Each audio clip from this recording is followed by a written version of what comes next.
qui est au-dessus de tout nom, afin qu'au nom de Jésus, tous genoux fléchissent dans les cieux, sur la terre, dessous la terre, et que toute langue confesse que Jésus-Christ est Seigneur, à la gloire de Dieu le Père. Amen. Ce matin, je te prie, Père, par le Saint-Esprit, de révéler les mystères de ta parole pour édifier, fortifier et bénir ton peuple. Je te remercie, Seigneur, je te prie de l'utiliser comme un canal pour révéler ta volonté parfaite de ce jour. Je bénis ton nom parce que je crois en la puissance de ta grâce. Que toute la gloire te revienne au nom de Jésus-Christ. Amen. Amen. L'épreuve prépare à la gloire. Amen. L'épreuve prépare à la gloire. Si on me demandait c'est quoi l'épreuve, on te demandait c'est quoi l'épreuve, ou du moins, comment peux-tu définir l'épreuve?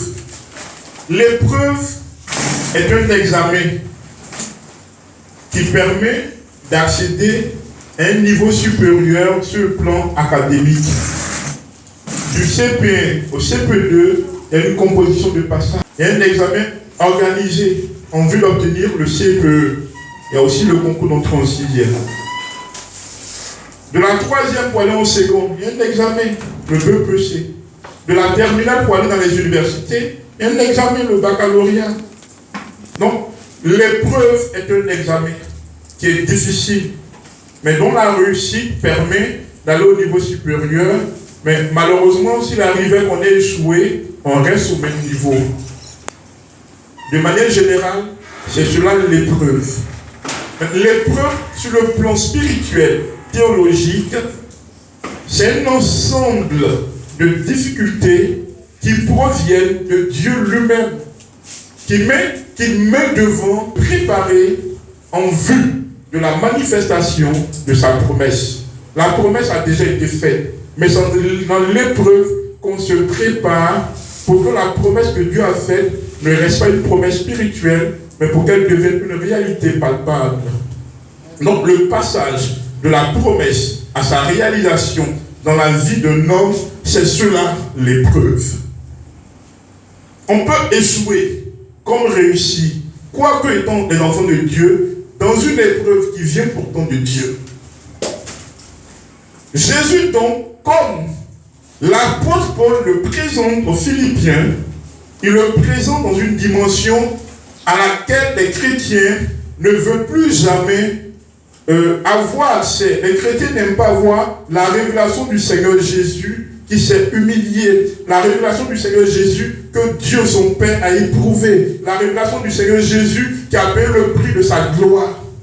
Les chrétiens de maintenant n'aiment plus entendre, n'aiment pas voir, n'aiment pas pouvoir se dire que si Dieu a pu éprouver son propre fils, c'est que eux aussi seront éprouvés. Pourtant dans le plan de Dieu, pourtant dans le projet de Dieu, pourtant dans le programme de Dieu, pourtant dans le cœur de Dieu, dans la pensée profonde de Dieu, l'épreuve est une étape obligatoire. Amen. Amen. Ce n'est pas toi qui t'éprouves, c'est Dieu. Cependant, la sortie de l'épreuve dépend de toi. Regarde un peu. Quoique ayant été appelé par Dieu, sinon même avant sa naissance, la prophétie avait été libérée. Matthieu chapitre 1 verset 24. Avant qu'il ne naisse, sinon depuis Ésaïe, sinon depuis Genèse, le Messie devait naître d'une vierge. Le Messie allait naître. Et le programme messianique, le programme prophétique de l'œuvre pour laquelle elle est venue sur terre avait été déjà libéré de la part de Dieu. Ça c'est vrai. Cependant, l'accomplissement impliquait qu'il comprenne. Sinon, qu'il accepte le prix à payer. Et on prie à payer, mes bien-aimés. Amen. Amen. Amen. Amen. La Bible dit, c'est pourquoi il y a une raison pour laquelle Jésus est devenu Jésus. Sinon, il y a une raison pour laquelle, quoique elle ait été prophétisée par Dieu, Jésus n'est pas resté au stade prophétique. Il y a beaucoup de chrétiens qui recherchent des révélations. Ce n'est pas mauvais. Mais avoir une révélation ne suffit pas pour que la révélation s'accomplisse. Amen. ne suffit pas. L'ignorance est une arme du diable. Nous pouvons ne pas comprendre les principes de l'accomplissement. Nous pouvons ne même pas connaître les principes de l'exaucement. Pendant que nous prions, nous pouvons ne pas savoir comment faire pour être exaucé. Des fois, on nous apprend à prier, mais on ne nous apprend pas comment être exaucé. Quel est l'enjeu d'une prière si cette prière n'est pas exaucée? Quel est l'enjeu d'une vie si dans cette vie il n'y a pas les principes que je connais pour qu'en les appliquant, ces principes produisent la promesse de ces principes? Il n'y a pas plus vrai que Dieu. Dieu est plus vrai que les sciences mathématiques. Le mathématicien par excellence, c'est Dieu. C'est un Dieu de principe. Ça va? Est-ce que ça va? À de nouvelles bénédictions. Ça, c'est l'épreuve. Jésus, pardon, l'ange avait déjà dit c'est qui?